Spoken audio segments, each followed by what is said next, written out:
Hello students, a very good morning to all of you. In today's video lecture we are discussing importance of communication. ठीक है, so communication क्या है? एक तरीके से nervous system है किसी भी ऑर्गेनाइजेशन का।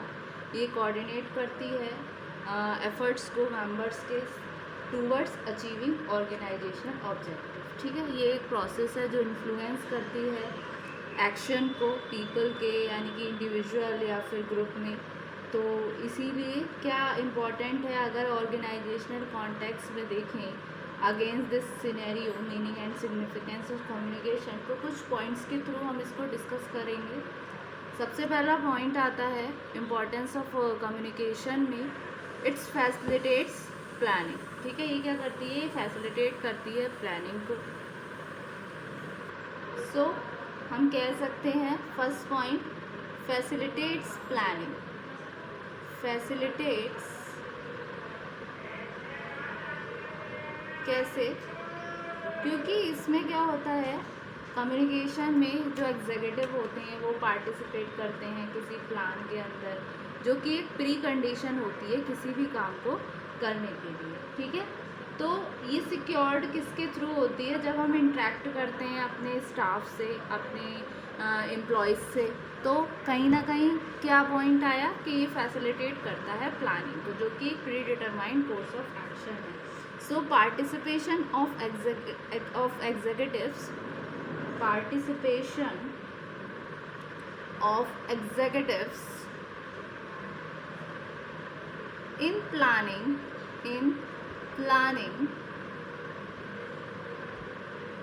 is a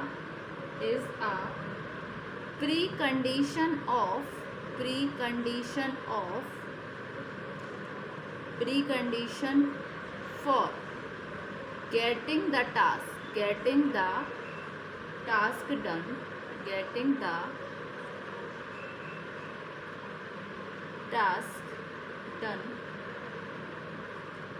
This is secured only through interaction and communication in a systematic manner।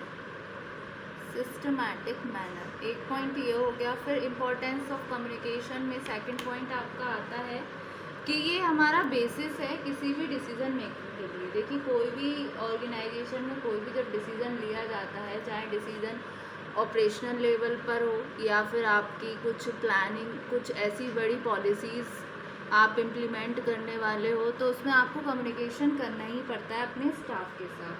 तो हम बोल सकते हैं बेसिस फॉर डिसीज़न मेकिंग। ठीक है, इसके बेसिस पर ही आप कोई भी डिसीज़न ले लोगे ऑर्गेनाइजेशन में।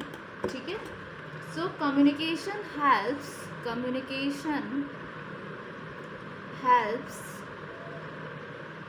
मैनेजमेंट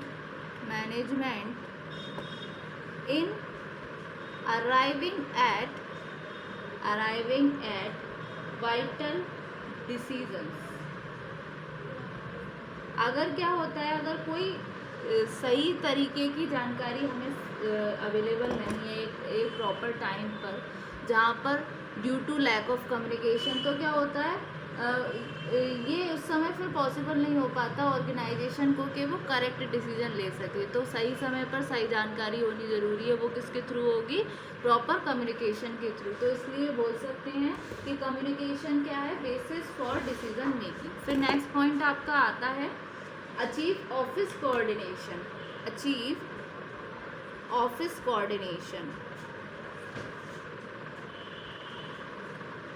इसमें क्या आया ये वाला पॉइंट? ऑफिस कोऑर्डिनेशन में कम्युनिकेशन क्या करती है? हेल्प करती है सिंक्रोनाइज करने में एक्टिविटीज़। जैसे हमें अपनी कोई न्यूज़ फर्दर पहुंचानी है, अपने से ऊपर लेवल वाले बंदे को पहुंचानी है, अपने से नीचे वाले को पहुंचानी है, तो सिंक्रोनाइजिंग के लिए कम्युनिकेशन का रोल बहुत ज़्यादा है। सो किसी भी बेटर रिजल्ट के अचीवमेंट के लिए एक प्रॉपर कोऑर्डिनेशन होनी बहुत ज़रूरी है। तो वो किसके थ्रू होती है? आपके कम्युनिकेशन के थ्रू। तो हम बोल सकते हैं अचीव ऑफिस कोऑर्डिनेशन। तो communication helps in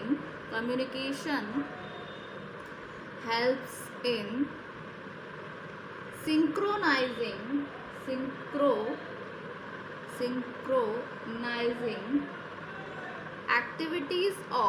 activities of different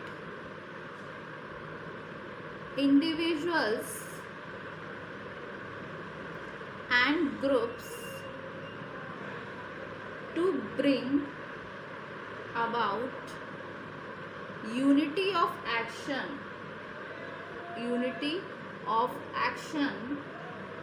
for the achievement of better results by the management. ठीक है, एक ये पॉइंट हुआ कि अचीव ऑफिस कोऑर्डिनेशन। फिर आता है आपका, ये क्या करती है, ये क्रिएट करती है एक म्यूचुअल ट्रस्ट एंड कॉन्फिडेंस आपस में एम्प्लॉयज़ के बीच में। एक इफेक्टिव कम्युनिकेशन सिस्टम जो होता है वो बिल्डअप करता है म्यूचुअल ट्रस्ट को, कॉन्फिडेंस को वेरियस मेंबर्स में ऑर्गेनाइजेशन में, क्योंकि वो क्या करते हैं इसके थ्रू अपने आइडियाज़ को, अपने इमोशंस को, इवन अपने व्यूज़ को एक्सचेंज करते हैं, शेयर करते हैं with one person to another. तो हम ये बोल सकते हैं next point importance of communication में आ जाएगा कि creates mutual trust and confidence. So an effective communication system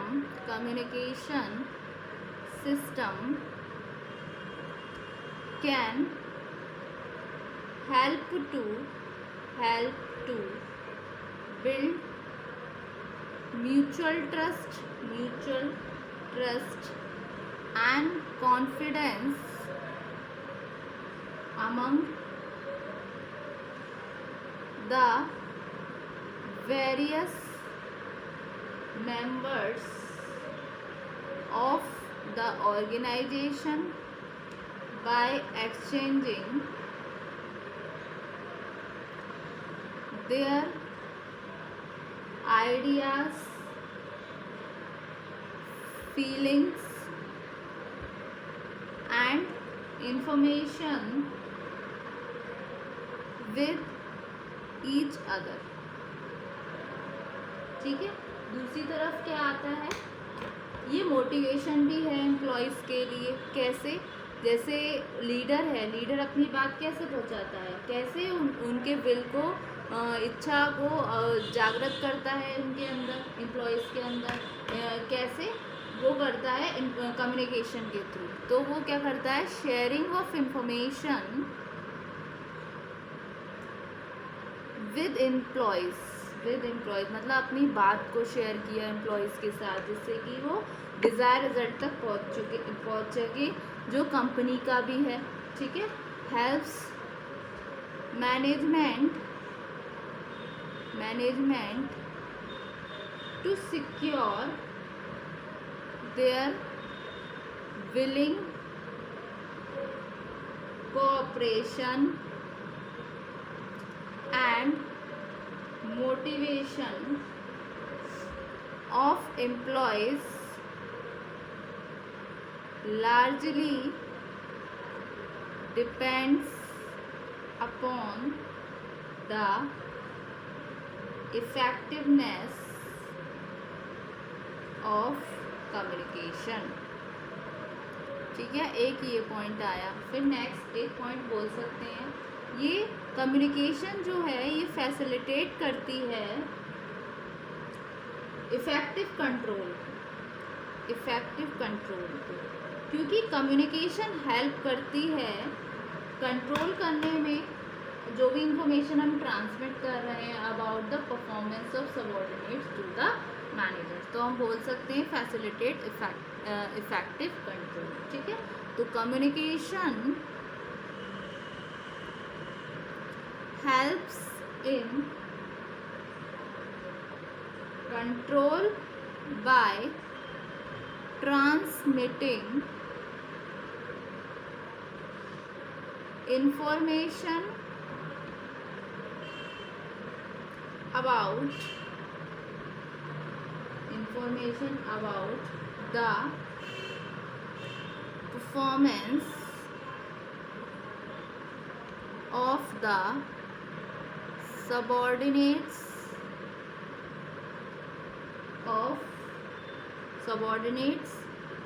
to the manager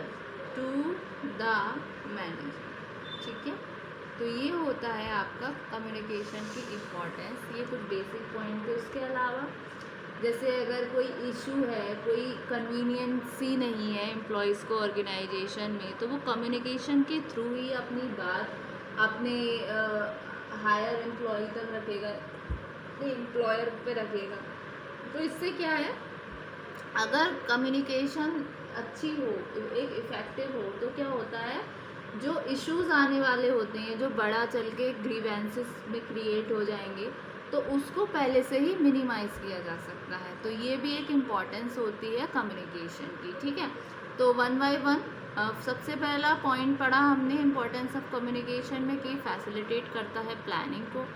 फिर एक बेसिस है हमारे डिसीज़न मेकिंग का। नेक्स्ट था अचीव किया इसने ऑफिस कोऑर्डिनेशन, हेल्पफुल होती है, इम्पॉर्टेंस होती है कम्युनिकेशन की अचीव करने में ऑफिस कोऑर्डिनेशन को। उसके अलावा ये क्रिएट करती है एक म्यूचुअल ट्रस्ट को और कॉन्फिडेंस को अमंग एम्प्लॉयज़, ठीक है। एम्प्लॉयर एंड एम्प्लॉय की रिलेशनशिप को भी स्ट्रॉन्ग करती है, एक अच्छी कम्युनिकेशन अगर हो तो एग्जिस्ट।